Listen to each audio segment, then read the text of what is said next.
तर आज मी बनवणार आहे भरलेली कारली. तर त्यासाठी मी सगळ्या कारलीला व्यवस्थित मस्त स्वच्छ धुवून घेतलं आणि त्याला मधातून कापून सगळ्या बिया वगैरे काढून घेतल्या आणि मीठ आणि हळद टाकून मी त्याला 10-15 मिनटं असंच भिजत घालायला ठेवलं. त्याने काय होतात की कारलीचा कडूपणा हे कमी होतो.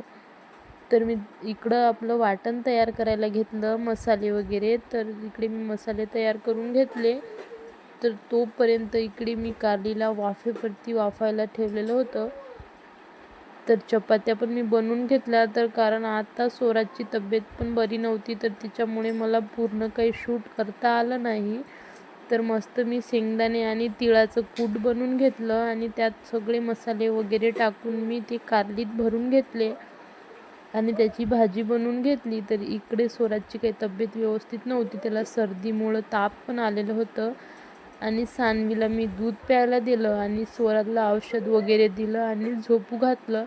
तर इथे सानवीने तिचं दूध फिनिश केलं. तर आजच्यासाठी एवढंच. तर भेटूया नेक्स्ट व्हिडिओमध्ये. तर व्हिडिओ आवडला असेल तर व्हिडिओला लाईक, शेअर, सबस्क्राईब करायला विसरू